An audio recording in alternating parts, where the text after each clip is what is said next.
Welcome to Love and Abuse, the show about helping you identify poisonous communication and toxic behavior. You deserve to be treated with respect and kindness. That's why it's important that you learn to pinpoint manipulative and controlling behavior so that you keep your power and your sanity. I'm your host, Paul Coliani.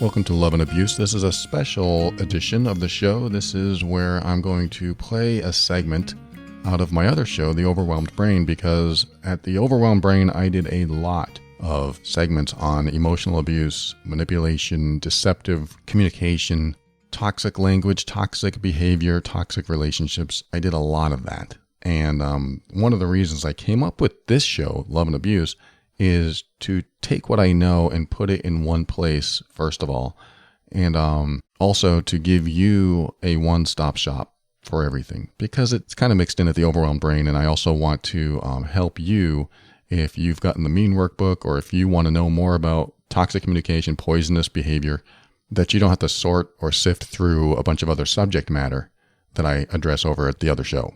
So I'm going to play you this segment. It's from a show I did back in 2017, and it's called Are You With a Manipulative Person? It's a good segment to help you identify some of the signs and symptoms of being with a manipulative person. And it's not always about their behavior. A lot of it has to do with how you respond to their behavior, because sometimes you can't tell.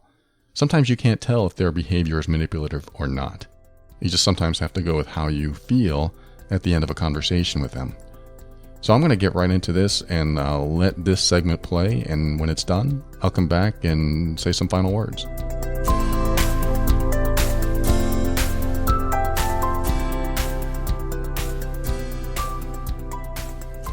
When I first started this show, I interviewed someone named Dr. Dorothy McCoy, and she wrote the book, The Manipulative Man. And back then, I wanted to interview her because I read her book and said, wow, of all the personality types that you describe in here, I fit about 2 or 3 of them. Well, this is when I was married, and I wanted to heal from some of the stuff that was going on in my life. I had a lot of judgment issues. I had maybe some anger issues, and I had things going on, and I couldn't figure out why I would do the things I would do. I couldn't figure out why I would judge my wife so harshly, why I would be so critical of her. And, she had mentioned that, she can't stand being around me when I'm that way. So I knew I had to do something for myself. So I started going to the bookstore and looking for books that might describe what I'm doing. And for some reason, the title, The Manipulative Man, caught my eye. And so I started flipping through it, and she describes all the personality types, and I was going, oh crap, this really kind of explains me in a lot of ways. And fortunately, as far as I know, I wasn't that narcissistic back then, so I wasn't going, well, this isn't me, this isn't me. Oh, well, if this is me, then I'll just fix it and I'll still be right and she'll still be wrong. I mean, fortunately, I didn't have those characteristics where I would look at a self-help book and not do anything about it, because I would, narcissistic people have a tendency to, when they're called out on something, find reason or logic to talk their way out of them not being that way, if that makes sense. And that's kind of one of the first subjects I want to talk about today is manipulative people.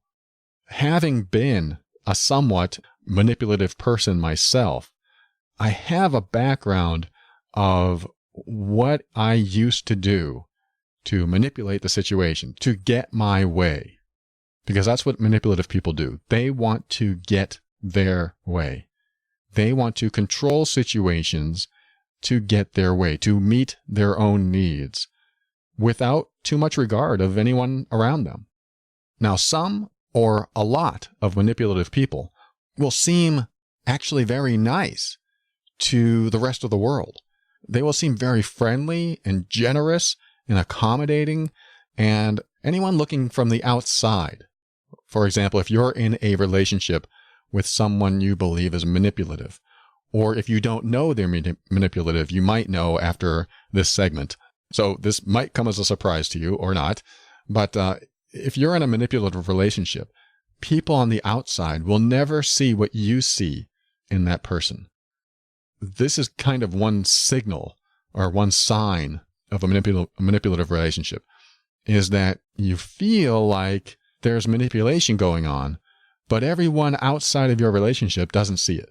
And every time you get in a conversation with a manipulative person, you end up feeling bad about yourself or feeling guilty for something that you thought you were right about, but now you're made to feel wrong about. And everyone outside that relationship looks in and says, I don't see what you see in him or her. I don't see this manipulation that you're talking about. That's because they're so crafty with the closest people in their life, and they know how to word things in such a way where they sound right logically and rationally, analytically correct, but they're subtly invalidating you. They're invalidating your feelings, your emotions. They're even invalidating your logic by explaining things in a way that makes them right and you wrong, so that the manipulative person can keep control of the situation. And what happens is when you're in a relationship with a manipulative person, they can tend to be the nicest person at the same time making you feel bad for being who you are. So when you have any type of emotion that you're looking for validation on, they can say words that are very subtle that invalidate your emotion because this is why you're wrong. And let me tell you how you should think in this situation. I have several clients that have manipulative boyfriends or husbands. I've been a manipulative person myself, though not to the extreme that I've heard of some of my clients. And I'm seeing this over and over and over again. And like I said at the beginning of the segment, I don't know what happens, but these subject matters, these topics come in waves. Like for a few months, it was all about infidelity. I kept receiving emails about infidelity and cheating. I'm like, what is going on out there? And now I'm seeing over and over and over again these manipulative people. And, you know, these could be the same people. Some manipulative people are cheaters, and some cheaters are manipulative people. And maybe they are one and the same sometimes, and maybe not. All I'm saying is that it just seems to come to me in waves, and maybe it's like the universe's way to say, you need to talk about this. So this is why I'm talking about this in this segment today, is that when something's so prevalent, then it has to be discussed for some reason. Like I'm being spiritually pushed to share this with you in what to look for if you're in a relationship where you feel bad more times than you feel good, where you feel guilty more times than you should. It just seems like whenever you're in a conversation or an argument or a heated debate with a manipulative person or partner in your life, you just seem to walk away from it feeling bad or guilty or wrong in some way. Even if you go in knowing that you're 100% right, you still walk away from the conversation feeling wrong. Because manipulative people have been doing this probably all their life. They learned how to tweak their communication and fine-tune it in such a way that they become highly adept at it. And the reason you can't win in a conversation with these people is because they are well trained. They have been self-educated all their life, and they study people's reactions when they are manipulative. I'm not saying it's conscious. I'm not saying that they know they're doing it. Some do, some don't. But most of them grew up in a household that caused them to respond to the world in a certain way or communicate with the world in a certain way. So then they end up in relationships, and you end up with people like who I used to be or who they are now, and they haven't healed from whatever dysfunction they've developed to create this manipulative personality, which really is a defensive personality. It's the kind of personality that has needs that need to be met, but they're very selfish needs, and they need to control the situation. Manipulative people need to control their environment, because if they lose control, then they feel like that their life is chaos and it won't be happy. Manipulation is their way to be happy by controlling other people. I mean, imagine it for a second. It is kind of an ego trip. It's a power trip where if you could control everyone's behavior so that this person didn't make you feel bad and this person didn't do things that were in any way against you, and you were able to figure out a way to control everyone, but they didn't know you were controlling them, that would be a power trip. It's fun to think about in a fantasy land where everyone's doing exactly everything you want, but most of us aren't capable of doing that. But some of us have found a way to communicate with the world, to coerce the world, and make the world give in to their demands, without the world knowing that they're doing it. Have you ever felt bad for not doing something that someone wanted you to do because they made you feel bad for not doing it, yet at the same time you felt something was off, something was wrong. You couldn't pinpoint it. You couldn't figure out what they were doing or what they said exactly to make you feel the way you felt. But you knew that you were wrong because you felt it. And you knew that you felt guilty because you didn't do something that you know you should have done because they convinced you. They convinced you that you were wrong, that you should have done it this way, that you should have thought of it this way. They're master communicators, and not in a good way. They're masterful at making you submit to their ways. And when you're in it, when you're in a close relationship with someone like that, it is so hard to figure out what's happening. That's because you get wrapped up in the communication aspect of it. You get wrapped up in what they say. You get triggered by what they say. You get involved in what they say because you want to be able to trust them. So you're looking for little clues that they might say something that you can trust. You're looking for tiny little references that show that maybe they are saying something supportive. And when you hear something that they say that is supportive, and it's followed up with something else that makes you feel guilty, you start to associate being loved and supported with being wrong. And these mixed emotions come up in you. And you start to feel ashamed and guilty and wrong for the things that you think about. There's a whole whirlwind of good and bad feelings that are mixed in when you are with or in a relationship with a manipulative person. So what I want you to do, and why I'm saying all this, is to start to understand that when you know you're right about something, and you get into a conversation with someone who always finds a way to turn it around and make you wrong, it's because you're listening to them. Now that sounds a little strange, but when you listen to a master manipulator, when you listen to them, that is their goal. Because when we listen, we're engaged. When you're engaged, you're taking things in.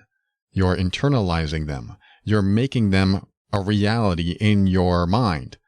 So what happens is, as I talk and you listen, you create images and sounds and thoughts in your mind. I mean, it's normal.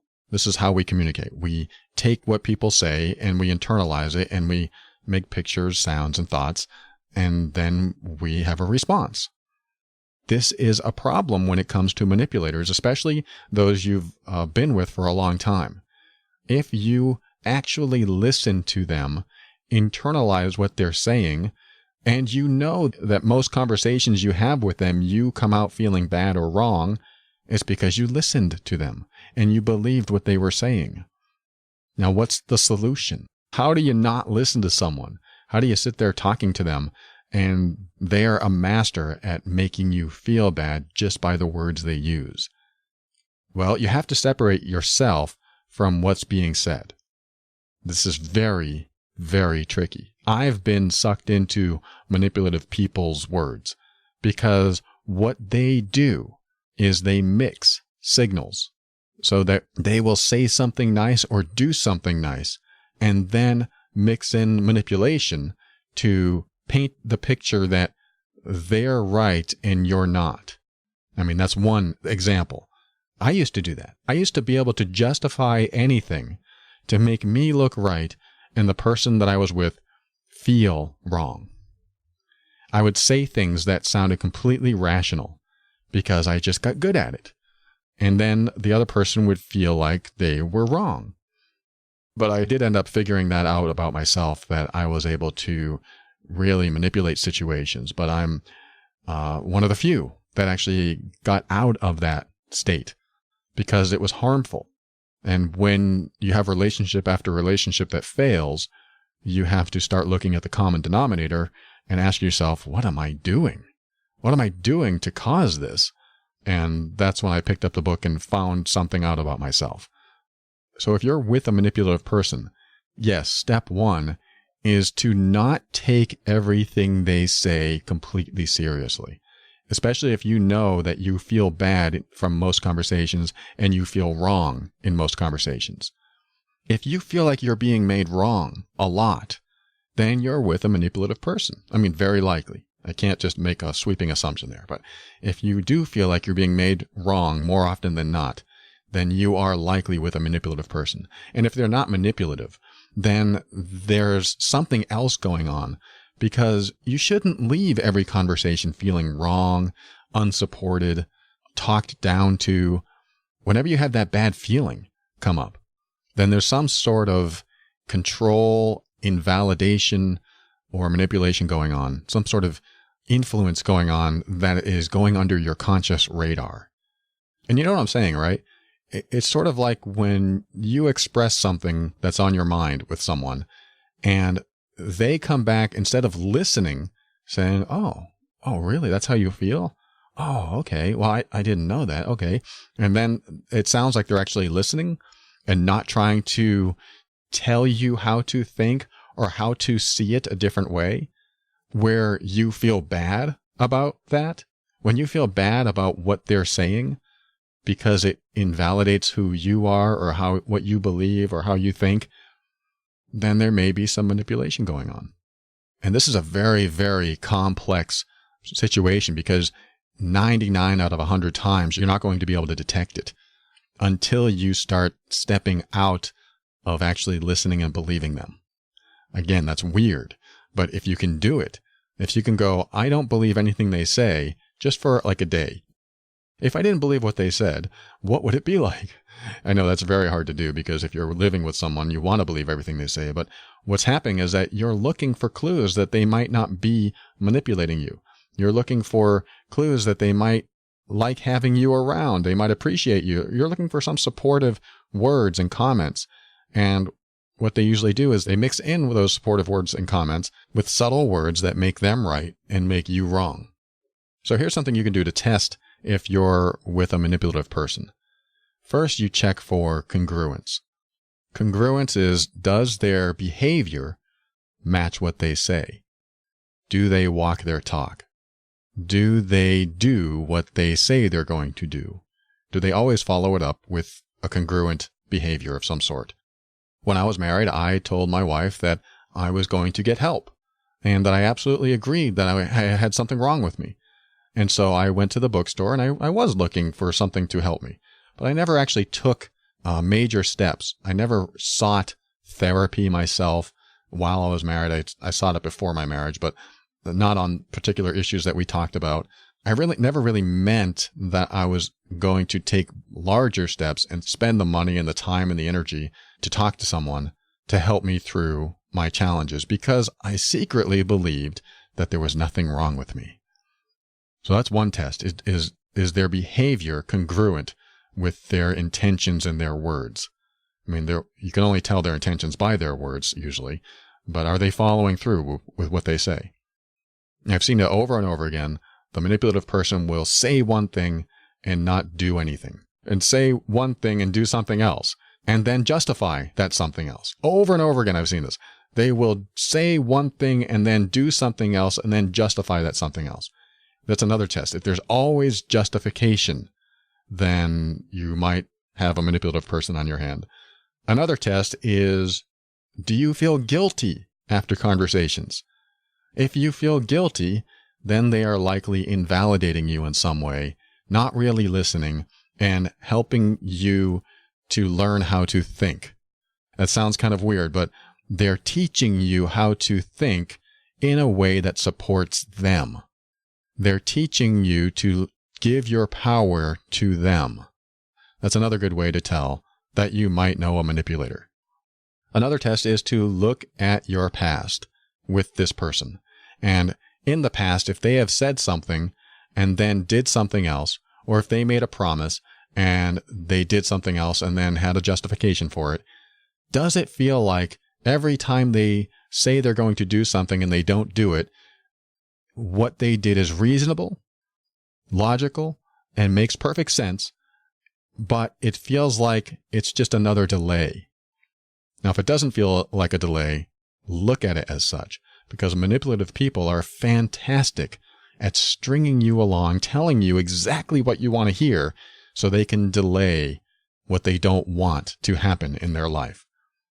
For example, if you're in a romantic relationship, they might delay by telling you words that you want to hear, and that will buy them more time so that they don't have to deal with the inevitable of you breaking up with them or getting a divorce. So they say the perfect things that they know you want to hear so that you don't leave or you don't say something that they can't defend. They do what they can to keep stringing you along. And the best way to tell is just to look at your history with them. For me, my words were always, I'm working on it. I'm going to get help. I'm working on getting healed. I am researching and reaching out to people. And I would always have some legitimate excuse that I'm working on it or that it's in process. But I never took action. I mean, I took some action, but not a lot. So that's another way to tell if you're with a manipulative person, is if they keep saying the right words that make you feel better, but they never take action. Or it just feels like another delay tactic. And if it doesn't feel like a delay tactic, look at it as such, because that's typically what they're doing, especially if it's the same subject that comes up over and over again. And along that same lines, as they use up their resources, their tools and tactics on you, and you become more and more aware of their tactics, they'll start to see that you're aware, and they'll dig deeper into their bag of tricks. They'll dig deeper into their tools and resources and come out with some contingency plans, because their normal manipulation doesn't work. Their contingency plans are typically deeper triggers in you. For example, if they know that them not taking out the garbage is a trigger for you, they'll find ways to use it against you. But as soon as you're on to that, and you realize, oh, every time I do this, he mentions the garbage or she mentions the garbage, they're trying to trigger me. And then you're like, I know what you're trying to do. They're going to reach even deeper and then talk about your bad or dysfunctional relationship with your father, or something else that is deeper and more meaningful to you. And they'll do it in such a way where you feel bad once again. And that's what they do. They keep finding deeper and deeper levels of how you can be made to feel bad, wrong, or guilty, so that they can keep stringing you along to avoid what they don't want to happen.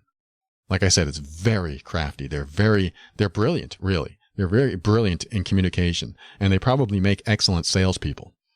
But it's so hard for us non-manipulative people, or former manipulative people, who don't practice this all the time like they do, to figure out what they're doing. So all we have at our disposal is how we feel and what we walk away with in the conversation.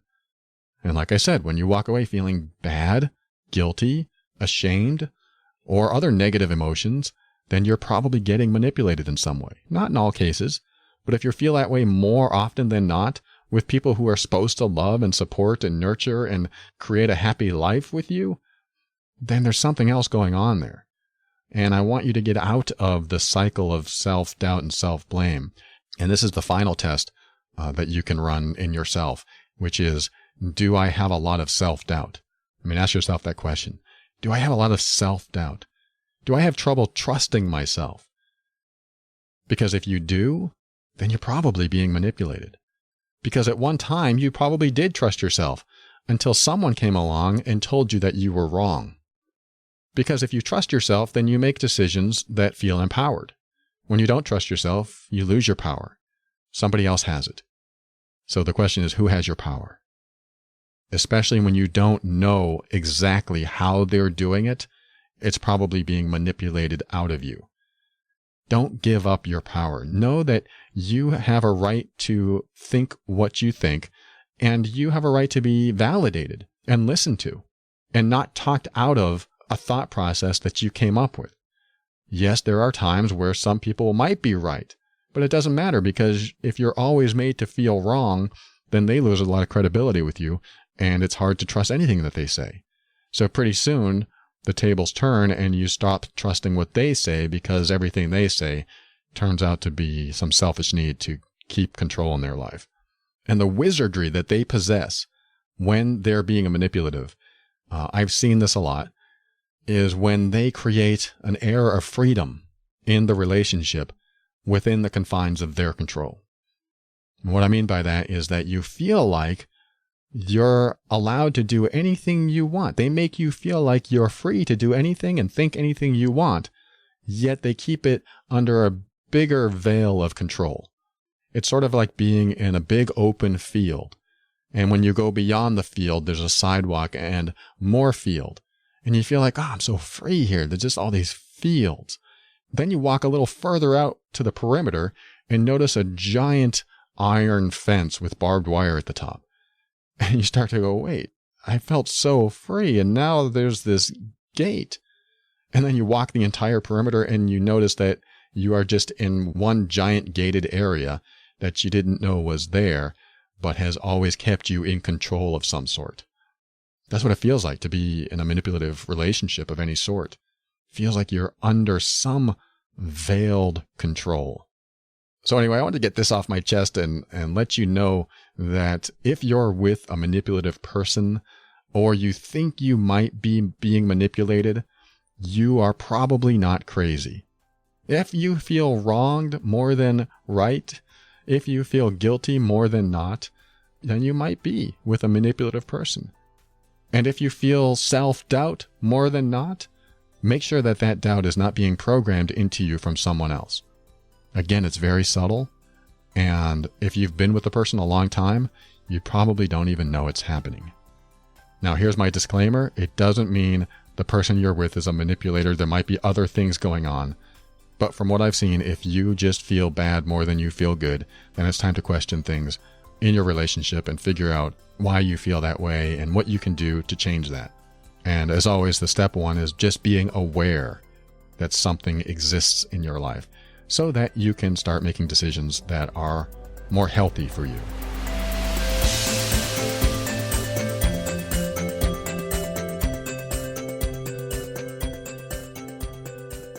All right, that was my other show, The Overwhelmed Brain. I have a lot of segments coming up, so in the future you'll hear more segments like this. Hope you're getting value from these. Love and Abuse is the official podcast of the Mean Workbook, an assessment and healing guide for difficult relationships. If you want to pinpoint the exact behaviors causing the difficulties in your relationship, head over to loveandabuse.com and get the workbook. This show exists to remind you that you are not alone and you're not going crazy. You deserve to be treated with kindness and respect. You deserve honesty and sincerity. You deserve to be treated as worthy and significant, because you are. Thank you for joining me today. We'll talk again soon.